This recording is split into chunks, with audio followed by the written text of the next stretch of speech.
Hola a todos, estamos en un nuevo programa de Desconocidos, movidos por una pasión.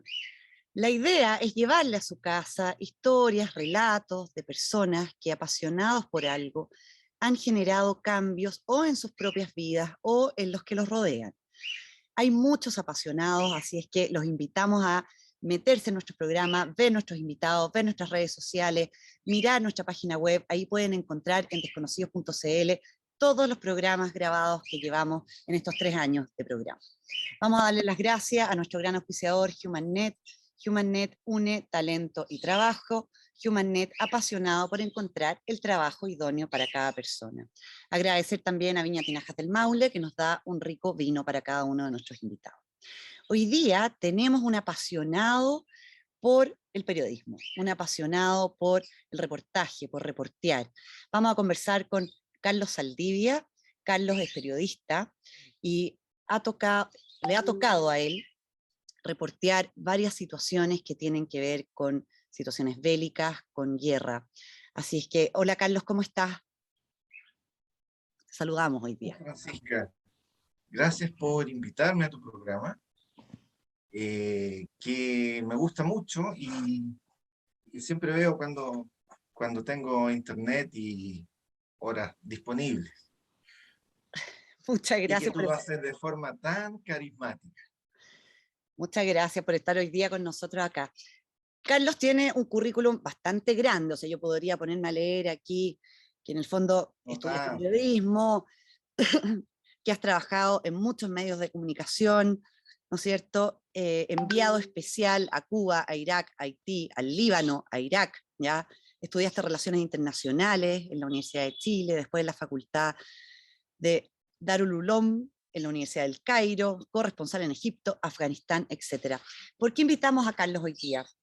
Lo invitamos porque hoy el tema de inmigración, sobre todo de algunos afganos y la situación que se está viviendo en Afganistán, cobra un poco más de relevancia, y a mí personalmente al menos me dieron muchas ganas de poder conversar con alguien que haya tenido alguna experiencia vivencial en ese lugar, que nos pueda transmitir un poco de verdad qué hay ahí, qué ocurre ahí. Porque muchas veces uno prende el televisor y ve las noticias y ve imágenes y dice, bueno, sí, está el caos, pero uno lo ve tan lejano.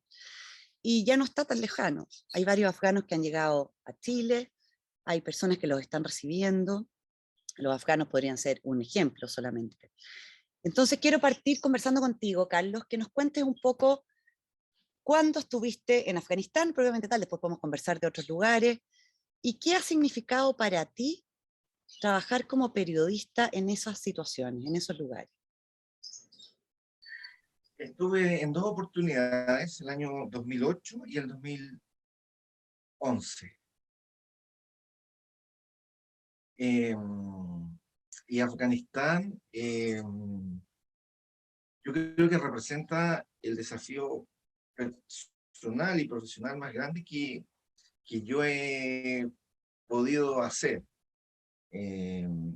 sobre todo cubriendo informaciones o noticias para medios de Chile y del extranjero.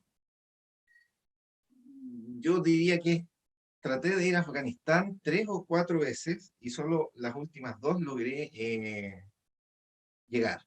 Es un país muy difícil de acceder, no solo por la logística y de alguna forma esa percepción de inseguridad que existe en el país, sino también porque conseguir las visas, todo un trámite largo, intenso, de mucho trabajo, insistencia y entusiasmo. Y también porque el itinerario de vuelo es particularmente agotador, sobre todo desde el 2001 para adelante, donde las horas de vuelo pueden llegar a ser hasta de 72 horas. ¿Cómo se llega a Afganistán? Obviamente tal, a ver, ¿cómo vuelas para allá? En mi caso, en las 2 ocasiones que yo fui, yo estaba en el Cairo. Por diferentes motivos laborales, me encontraba en el Cairo, y el Cairo es una pequeña Nueva York.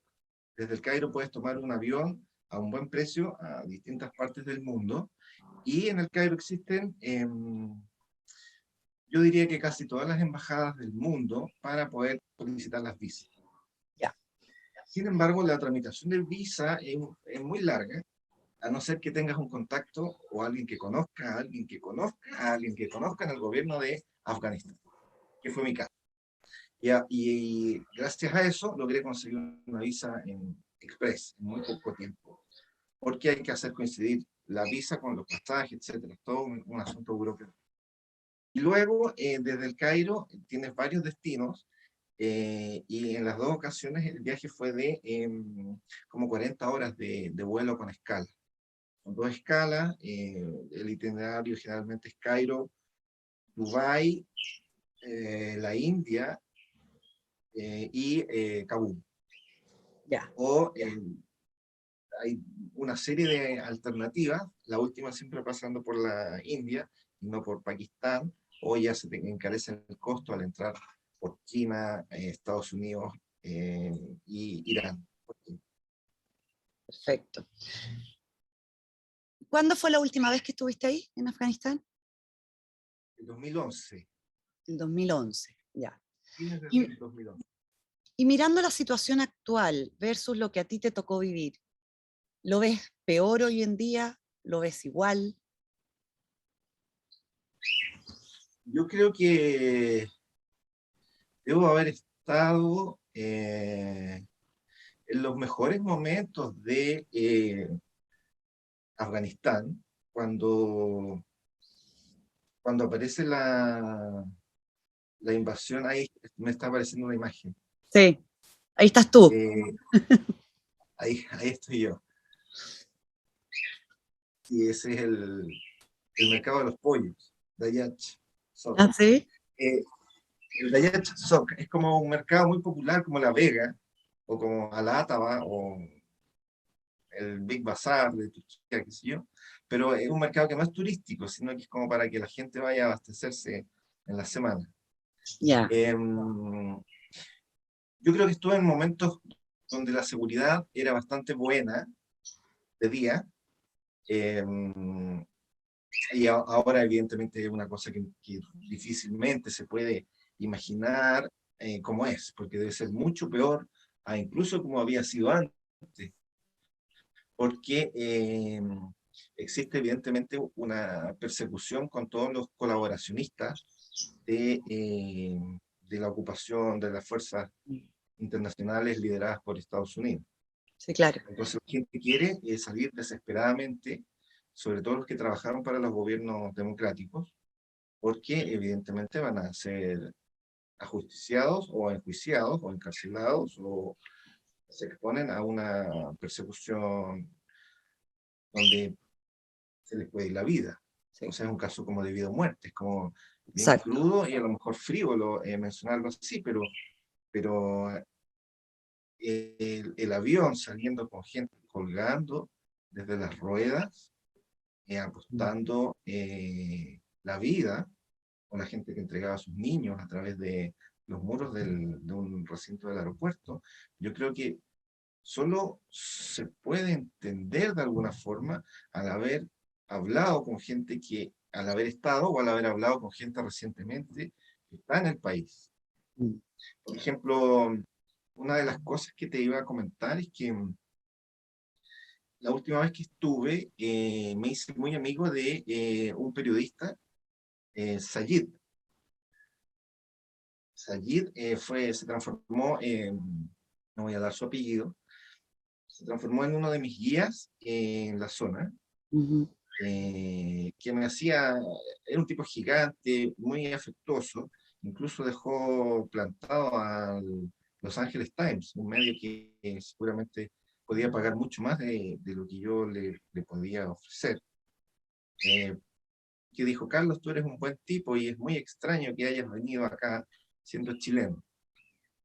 Y me acompañó durante todo el itinerario, me mostró los lugares menos occidentales, los lugares con mayor pobreza y vulnerabilidad de la gente, y los hospitales.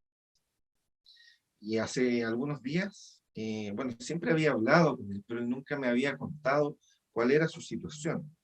El año 2014, eh, hubo una bomba en Kabul mientras él esperaba su auto para irse a trabajar a su oficina en esa época del New York Times.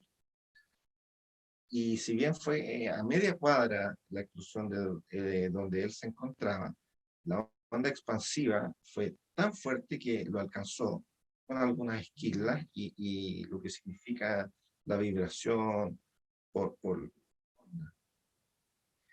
Y le dijeron, mire, en realidad a usted no le pasó nada, tiene solo algunos rasguños, pero tiene un daño cerebral, ahí tú me puedes ayudar, en el sector del T1 y el T2.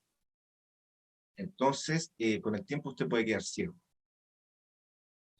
Entonces, yo lo llamé para saber cómo estaba y me dijo, hablamos harto rato, y al final me dijo, o entre medio, me dijo, Carlos, bueno, yo estoy ciego desde hace 2 años.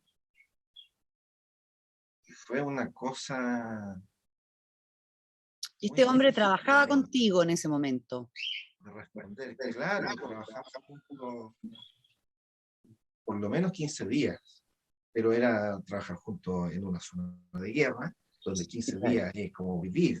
Sí. Fue en mi última etapa en Afganistán porque iba cambiando de ayudante o asistente o colaborador o traductor en realidad, que hablan idiomas que son muy difíciles de comunicarse en inglés o en alguna cosa en árabe, tampoco se habla el árabe, ni siquiera el árabe Corán. Entonces necesitas necesariamente a alguien que te traduzca. Sí, claro, de todas maneras. Carlos, ¿cómo es más o menos? A ver si nos puedes describir un poco la vida del reportero cuando llega. O sea, llega a una situación bélica, por ejemplo, cuando tú fuiste a Afganistán en ese momento, que quizás la situación es distinta hoy, ¿no es cierto? Porque la situación política del país ha cambiado, pero el 2011, cuando estuviste ahí, ¿dónde te alojas? ¿Quién te recibe? ¿Dónde comes? ¿Quién te mantiene en el fondo? ¿Te levantas en la mañana en un hotel? ¿Te vas con un equipo? ¿Andas solo? ¿Te ponen estas personas como este amigo que tú me contabas que hoy día está lamentablemente ciego? ¿Cómo funciona el trabajo de un reportero? Si hay alguien que está mirando acá el programa y es periodista, o alguien está estudiando periodismo y dice, ay, me encantaría hacer este trabajo, pero me da susto esto otro. ¿Nos puedes contar un poquito cómo es la dinámica del que trabaja en esto? Claro, bueno, uno siempre tiene miedo, ¿no? Y eso es bueno, porque el miedo te mantiene lúcido y te mantiene desconfiado y alerta. Uno hace una planificación antes de ir, ubica gente que haya estado, que le explique, que le haga un mapa de cómo es la ciudad, cuáles son las alternativas de hotel, donde alojarse, y recomendaciones, unas 3 o 4 consultas. Y después, con esa información preliminar, tú llegas al país eh, y si no tienes a alguien que te vaya a buscar, tomas un taxi en la puerta del aeropuerto al salir. O buscas algo seguro para que no te secuestren o no te vaya a pasar algo en el camino, en el trayecto al hotel. Ya. ¿Secuestran a muchos periodistas? Es difícil saber Un cuántos número, muchos. digamos. ¿Ah? Yo diría que en la capital no, pero sí en otras regiones hubo pináculos de secuestro como herramienta de propaganda y en la época de los talibanes, evidentemente, tú tenías que pedir una autorización, te colocaban, me cuentan, te colocaban un censor que era un hombre partidario del régimen Perfecto. que te acompañaba a todas partes y en el fondo eh, lo ponían como seguridad, pero en el fondo hacía un informe diario de todas las cosas que tú hacías. ¿Y dónde te alojas Tú, después? tú llegas y buscas un lugar seguro antes de llegar, entonces los lugares, hay algunos lugares que son como conocidos seguros, que son los hoteles americanos, que son los más inseguros que hay, porque son los principales blancos de atentados. Ya. Entonces yo busqué un hotel, honestamente no recuerdo el nombre, donde me quedé, que era una fortaleza realmente sorprendente, porque era en una calle sin salida, Al-Nur se llama. Ya. Hotel Al-Nur, una calle sin salida, A la entrada de la calle hay una primera barrera de acero, de seguridad, como una reja de un condominio, pero esta es como de una dimensión de un tubo, equivalente al poste de un alumbrado público. Es Perfecto. acero, controlada por guardias privados, con ametralladoras y una pequeña trinchera en una esquina. Luego ahí hay un primer control, después tú pasas, llegas a la puerta, a la fachada del hotel. La fachada del hotel estaba blindada con bloques de cemento y de acero. Entras a la primera puerta donde dejas todas tus cosas y pasas la maleta como en un aeropuerto. Luego te abren la puerta, tú pasas, hay unas cámaras que te miran, hay un segundo control que te ve tus documentos, te habla, te pregunta quién eres, qué vas a hacer, dónde te quedas, Ya. y luego hay una tercera puerta y luego de esa puerta entras al hotel. Ah, Es una recién ahí, o sea, cosa, con todos estos pasos yo lo cuento con previos. cierto humor, pero la cosa no es divertida, ¿ah? Porque en el fondo tú dices, estas medidas de seguridad son porque estamos expuestos a una situación que podría en algún momento, dadas algunas circunstancias, ser difícil. Y para salir de ahí también tienes que pasar todas esas puertas, me imagino, obvio, Sí, pero el control largo y latero es al ingreso. al Y ingreso. cuando más días van pasando, ya te empiezan un poco a ubicar y se suaviza un poco. Pero ese mismo control te da la seguridad de que al menos es un hotel más o menos seguro. Ya. Carlos, ¿y qué le pasó a Carlos Saldivia que termina en esto? Porque un periodista puede trabajar en muchas cosas. Estamos viendo ahí en tu oficina que tenías una pantalla que muestra fútbol, otro que muestra, no sé, noticias, etcétera. Las noticias, sí. Las noticias, ya.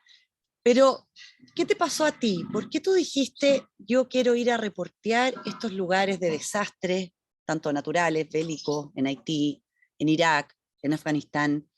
¿Qué le ocurre a la persona que elige eso? ¿O cómo En fue? realidad, no es que yo lo haya elegido, sino que en algún momento empecé la primera vez y luego cuando te va bien esa vez, quedas como el tipo que lo hizo bien, entonces vuelven a enviarte y luego te envían y luego haces como una cultura o una especialización muy extraña, porque ya sabes lo que hay que llevar. Al comienzo es todo muy difícil. Por ejemplo, en mi caso, el 2003 me tocó, yo trabajaba en la revista ¿Qué pasa? Y era la guerra en Irak. Y Ya. yo cubría en esa época Cancillería y Defensa. Y me parecía, y Chile estaba en el Consejo de Seguridad de Naciones Unidas. Me parecía que no podías cubrir desde tu escritorio o llamando por teléfono, sino que a lo menos tenías que estar en el sector Ya. para hablar con gente que por lo menos estuviera saliendo o hubiera pasado por ahí. Entonces, ahí me mandaron a Irak. Estuve en un pueblo fronterizo y en la frontera de Jordania con Irak. Esa fue mi primera experiencia. Ya. Eh, y no lo pasé muy bien, ¿ah? De hecho, la gente era bien hostil porque veían a todos los extranjeros como americanos. Eh, ¿Ibas solo o vas con otro compañero periodista en ese momento o en las otras situaciones? ¿Mandan a en un esa solo ocasión, reportero o a varios? no, siempre, bueno, depende de los medios, ¿ah? Depende del Ya. presupuesto. Los medios más grandes mandan a un periodista y a un camarógrafo, o enviaban. Es posible que ahora la tecnología permita que el mismo periodista grabe sus imágenes, pero no siempre es así. Siempre es mejor ir con un camarógrafo o un fotógrafo. Pero yo iba solo las primeras veces. Siempre fui solo, Ya. a excepción de un par de veces. Porque después te vas dando cuenta de que es mejor ir con alguien o es mejor saber quién está allá y hacer como equipo con esa persona, que te permite Claro. Obvio. compartir cosas desde abastecimiento, logística, el chofer, etcétera, a que te acompañe a lugares donde tú piensas que es mejor no ir solo. y empiezas a ver quiénes son las alternativas. En algunos lados no es bueno ir con gente del primer mundo, sino que buscas del tercer mundo o australiano, o gente que tiene un perfil que tampoco te expone a ser considerado una de las profesionales de los países que participan en el conflicto. En los conflictos, por supuesto. Difícil. Carlos, y cuando... Uno va aprendiendo de a poco. Por ejemplo, Ya. había muchos colegas que quedaban sin pilas, sin combustible, sin electricidad, o que no tenían el transformador para enchufar y cargar cosas. Entonces, la primera vez, yo llevé, por suerte, solo un adaptador, Ya. y que me permitió defenderme de todo. Y el resto quedaba como en pan. Esas cosas uno las va aprendiendo, incluso ahora ya existen hasta cargadores solares o más de una batería para el computador, etc. Me imagino. Tengo dos preguntas que me encantaría que me respondieras. Una, que es bastante básica, digamos, que es si te gusta o no te gusta esto de reportear en esos lugares, y si es que tú como periodista podrías haber dicho, no, no quiero ir. Esa es una, así como básica. Bueno, yo me imagino que nadie está obligado a trabajar en algo que no quiere, pero en el fondo, ¿cuánto te gusta a ti? Y la otra la voy a dejar para después. ¿Cuánto te apasiona? Porque cuando uno encuentra a alguien que está en esto, yo al menos me imagino, digo, chuta, de verdad le debe gustar mucho como para ir a exponerse. No sé, tú tienes una hija, hay una vida de por medio, no todo es la profesión. ¿Por qué voy a ir a este lugar? Mira, no lo veas como una exposición, velo como una oportunidad. No tiene por qué ser una exposición a una situación difícil. Evidentemente las condiciones no son como estar en tu casa y las condiciones en las que la mayoría de los chilenos vivimos. Pero en mi caso había, yo creo que tres motivaciones. La primera es el interés público, que todo el mundo está interesado ahora en lo que sucede en Afganistán a partir del retiro de las tropas y qué sé yo, los inmigrantes que quieren huir. Hay un interés público donde los que estudiamos periodismo sabemos que obtener la información de primera fuente es una cosa muy, muy interesante y muy atractiva y muy profesional. Ya. Luego, me parece que es una oportunidad muy especial en poder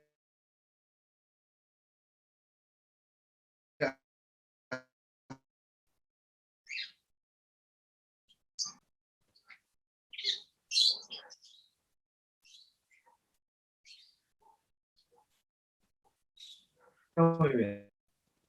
Y te escucho. En segundo lugar, Uh-huh. es interesante para el mercado competir a nivel de los trabajos periodísticos. Entonces tú ya tienes una experiencia, trucos o cosas que los demás colegas van a empezar a conocer con el tiempo. Entonces cuando van varios medios, generalmente latinos o chilenos, y tú sabes que puedes hacer un trabajo con alguna ventaja por haberlo hecho antes, te genera como un atractivo y también facilita tu trabajo, que tu trabajo sea bien reconocido en el mercado. Y tal vez lo más importante es que conocer o imaginar, conocer la espiritualidad de la gente que vive en zonas de conflicto, la solidaridad que se genera entre la gente que vive en el conflicto y también entre los extranjeros que van a trabajar ahí, es una cosa como que te al origen del ser humano y sus virtudes, de alguna forma. Yo creo que a lo mejor tú puedes compartir una sensación similar, o tal vez no, por haber vivido en Liberia. ¿Te Sí, parece, Alberto?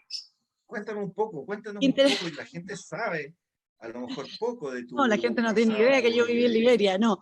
Pero qué interesante lo que estás diciendo, porque lo que se genera en las situaciones de conflicto cuando el ser humano está en riesgo, tú dijiste en algún minuto, no, yo no lo veo como riesgo.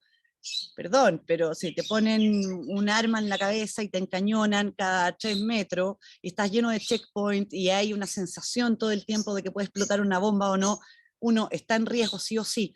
Pero lo interesante es esto que tú dices, de cómo en esas situaciones se genera lazos entre las personas, ya sea entre los que viven ahí, o en los que van a trabajar ahí. Y por eso es que me hace tanto sentido lo que tú contabas al comienzo del programa de tu amigo que quedó ciego, que yo te pregunto cuántos días trabajaste con él, 10 días, y alguien puede decir, bueno, pero ¿cómo va a ser tan amigo en 10 días?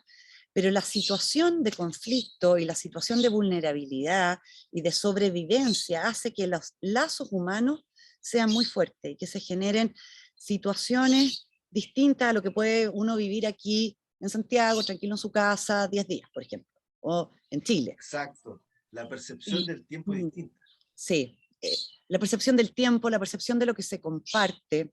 Entonces me interesa mucho esto último que dijiste, que en realidad finalmente cuando hablas de tu motivación, finalmente lo que más me motiva quizás es ver lo que le pasa al ser humano ahí. Eh, alguien podría decir, estas personas están como investigando al ser humano, yendo a mirar lo que le ocurre al ser humano en estos conflictos, pero es muy llamativo, es muy llamativo. Y con respecto a eso te quería preguntar, que esta era la segunda pregunta que te iba a hacer, si te recuerdas, si recuerdas alguna situación, alguna vivencia tuya que hayas tenido en Afganistán, en Irak, da lo mismo el conflicto, puedes elegir el que quieras, en Haití, eh, que te haya como calado profundo, o sea, algo positivo que nos pudieras contar, que tú digas, mira, nunca me habría imaginado que el ser humano era capaz de esto. Ya puede ser algo, puede ser desde lo positivo o desde lo negativo. Algo que recuerdes de eso. Sí, bueno, primero quería decirte que en relación a tu comentario, yo tengo una diferencia ahí. Creo que en todas partes va a haber un riesgo. Si tú cruzas la calle y sale una bicicleta y te puede atropellar, sí, o si vas en el metro y un grupo colocó un artefacto, un extinguidor con unas cosas raras y te saltó una esquirla o un fuego artificial que te cayó en el cuello, en todas partes puede haber un riesgo, pero cuando tú estás en una zona donde los riesgos son más frecuentes, de alguna forma haces una planificación para que el riesgo sea lo menos posible. Eso quería comentar. Y evidentemente, eh, yo creo que hay una serie de cosas que uno olvida y una serie de cosas que te marcan eh, de lo que tú me planteas. Por ejemplo, algo que no imaginé o que para lo que a lo mejor no estaba muy preparado era para conocer la historia de un niño que me impactó un poco, Mohamed Laili, me acuerdo, está cómo se llamaba. En un hospital de niños, una especie de Calvo Maquena, en un jardín muy bonito, donde había niños mutilados por haber sido víctimas de artefactos explosivos. Uh-huh. Entonces había un niño que le faltaba un trozo de la rodilla hacia abajo de la pierna. Entonces, fue muy particular porque el papá del niño me pidió que me acercara a él, le sacara fotografías y lo entrevistara. Y me dijo, quiero que le cuente al mundo lo que sufren las personas acá. Aquí no somos todos terroristas. Ya eso inicialmente te abre una sensibilidad especial. Sí, claro. Y luego de eso, al hablar con el niño, no es común entrevistar niños. Me imagino. Yo lo evito porque como que expones a un pequeño a revivir cosas que a lo mejor no es necesario hacer, puedes hablar con los papás y es suficiente, es necesario. Pero en este caso, el niño quería contar su historia. Perfecto. Me cuenta cómo fue la situación y luego me dice, yo le pregunto, ¿qué quieres estudiar cuando grande? ¿Cómo te imaginas la vida? Es un niño bien bonito, eh, 12 años, 11 años, Ya. repito. me dice, yo quiero estudiar todos los idiomas posibles del mundo para contarle a la gente lo que pasa en Afganistán. Y eso me conmocionó un poco.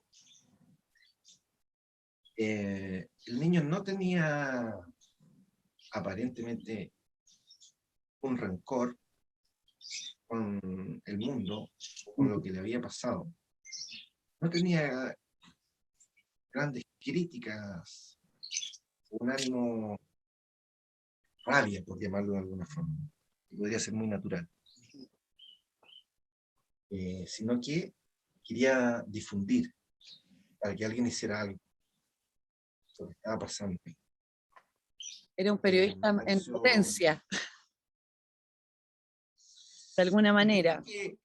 Yo creo que es un poco cuando en los lugares de conflicto, cuando la justicia no funciona, una de las cosas que queda es contarle al mundo. Sí. Incluso las víctimas de violencia, hasta violencia intrafamiliar, oye, como que el primer paso es contar. Porque si lo omites, como que empiezas a obviar, o esa palabra ahora tan de moda, normalizar, una situación que no tiene nada de normal, o que evidentemente no es aceptable en ninguna forma. Es una tragedia. Eso era lo que apuntaba el niño con palabras tan sencillas, yo pienso. ¿Cómo fue tu experiencia allá? Cuéntanos un poco. No, otro día me entrevistas tú. No. Otro día me entrevistas tú y hacemos el cambio. Quiero saber un poco tu percepción de esto que has compartido sobre cómo encuentras al ser humano. Dales esa posibilidad.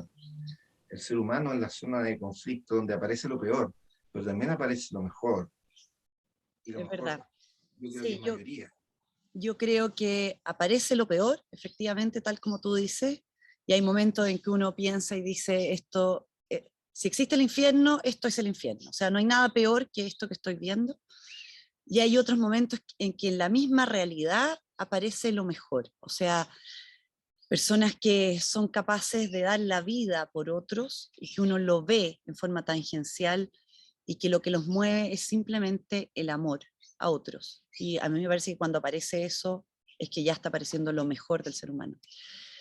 Carlos, vamos a entrar en un espacio del programa auspiciado por Viña Tinaja del Maule. Te va a llegar un vino, ¿ya? Para que cambies ese café que estás tomando. Te lo debiera haber mandado antes para que te estuviera tomando la copa aquí en el programa. Pero bueno, te va a llegar de todas maneras de regalo, que consiste en que yo te digo una palabra y tú me dices lo primero que se te viene a la cabeza. ¿Ya? Lo primero que se me venga a la cabeza. Lo primero que se te venga a la cabeza. Una cosa cortita, así como un pimponeo de ideas. Ya. Primera palabra. Yo soy un poco lento, ¿eh? Puedo demorarme en que llegue lo primero a mi cabeza. Ya. Primera palabra.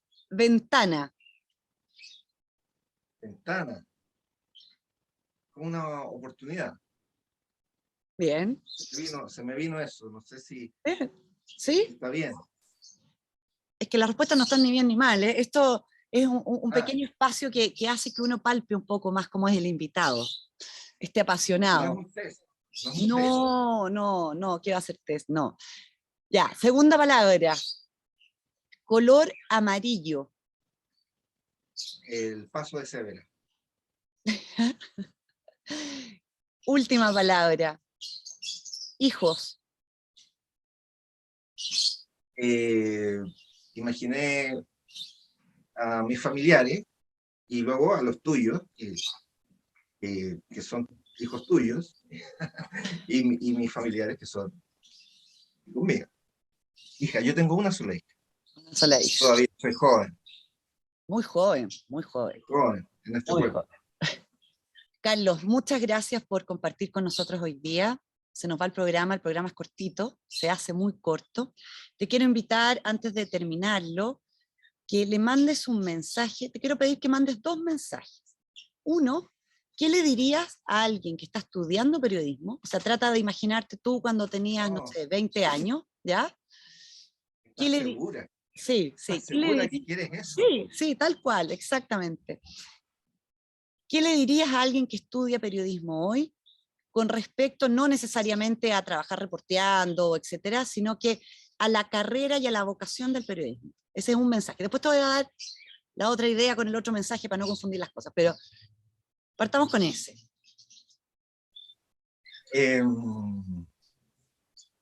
Le diría que el periodismo es una carrera muy difícil, donde existen muchos periodistas y muy pocos empleos para el cargo de reportero.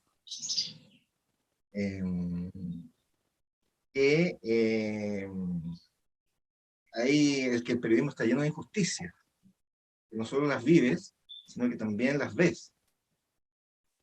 Y que no se pierda desconocidos. Yo creo que es un muy buen programa. A mí, yo he visto varios capítulos y creo que logras hacer buenas entrevistas y tus invitados también son muy, a excepción mía, ¿no? Son muy No, carismáticos y atractivos. muchas gracias. Ahora, que no se lo pierdan porque los invitados son personas apasionadas que mueven el mundo y eso es lo interesante y está lleno de chilenos hoy en día que muchas veces se piensa en negativo, tantas veces se ve lo negativo del país, lo negativo de la política, lo negativo de lo que estamos viviendo y hay que ir rescatando lo positivo. Está lleno de gente en Chile que hace cosas por otros, que los motiva distintas cosas porque están apasionados por hacer cosas que hagan que este país crezca y sea mejor. Carlos, el otro mensaje tiene que ver con los inmigrantes afganos, ya que tú estuviste en ese país y hay inmigrantes afganos. Yo el otro día me tocó ver una paciente en la consulta que venía de Afganistán. ¿Qué le dirías tú a esas personas afganas que vienen llegando a Chile? Como tu paciente. Por ejemplo. Qué difícil, ¿eh? No es fácil. Que